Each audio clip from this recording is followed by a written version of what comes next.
And we are back to the second power rule video. I don't have much crazy going on here. I'm going to go back and do 5, 6, and 7, maybe a couple other questions. Hopefully this will be a sub 10-minute video. Number 5 says y equals 7x to the 5th. And I want to do a different notation this time. I want to actually come back. When you take your derivative, this is where some people would say what you're doing is this. You're finding this slope. And that's how you write it, this d dx notation that you see here. So what we're finding is a change in y over a change in x. That's what we're looking for. Now, if you remember back to regular slope calculations, and this is, I ain't saying this is what it means, it's how I've always just thought of it. Regular slope calculations look like this. I like to think of this lowercase d representing that this is talking about a very small change. If you remember when we were looking at graphs earlier, we weren't looking at the slope between 2 points like this. We were looking at the slope between two almost adjacent points making up a tangent line on the slope. So again, it's just a different notation, and it'll make more sense in physics even. Anyway, do your power rule. All you got to do is multiply by your exponent, subtract 1. 5 times 7, 35. X, subtract 1, 4. There's your answer. So your derivative, dy with respect to x, derivative y with respect to x is 35x to the 4th. What about, now this one's going to be good. Y equals x cubed plus 7x squared minus 5x plus 4. Holy cow, look at that function. That's a big old function that we've got there. No big deal. When you go to take your derivative, all you do is take your derivative of each single piece of this. So I can come in here, dy dx, my derivative is, do your power rule, 3 times x, subtract 1, is 2, plus 2 times 7, then we're going to subtract 1, so that's just going to be x. Then we've got minus 5. Well, let's do our derivative. 1 times 5 is 5. And the derivative of x is, well, that goes to 1 minus 1, so that's nothing. So the x is gone. 4 is a constant. Remember, that's a straight line. So the slope of a straight line is 0. So we're done. That is our derivative. So as big and beefy as that looked, that's all we've actually got to show for it. So there's our answer to that one. Let's go ahead and do the last one on that one because it looks more like what a real physics type of situation would look like.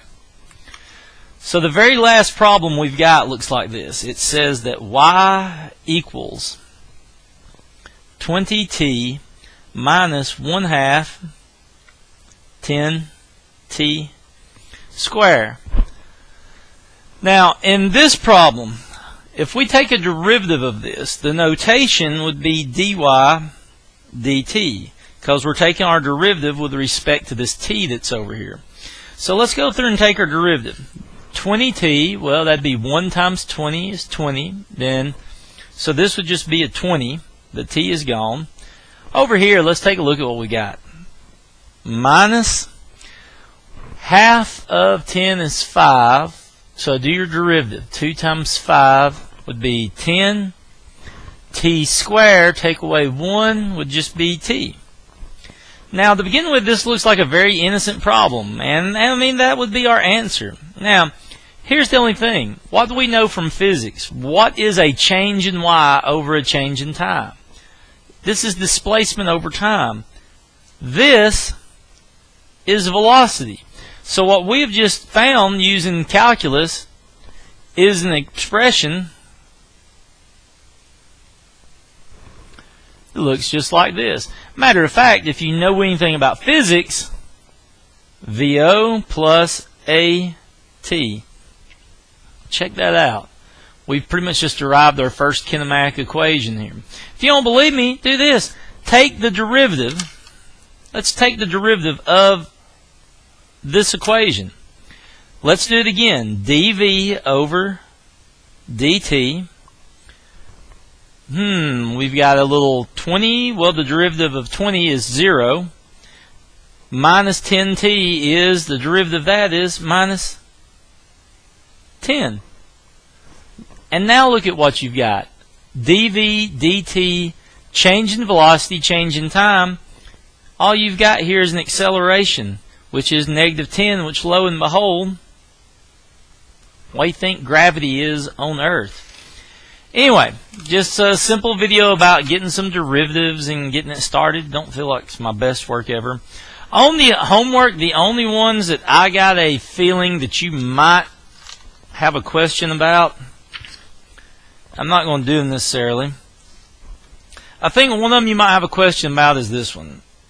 X cubed over 3 minus x. The 3 might confuse you, but just follow your rules. Times by 3, so this would be 3x subtract 1 square over 3 minus x, which the derivative of x is just 1. I can't write very good. 3's cancel. X squared minus 1. So there's nothing to be alarmed there. What about this one? X squared, look at this. X squared times x cubed minus 1. Oh no, how did I take that derivative? Just distribute it. x5 minus x squared. Now take your derivative. 5x4 minus 2x, and you're done. Same thing here. If you've got one like this, all you need to do is FOIL that problem out and take your derivative. So not really a big deal on that. Alright, there's actually, we could do a product rule on that, but that would be kind of too much for doing just a simple problem like this. But anyway, have fun and thank you.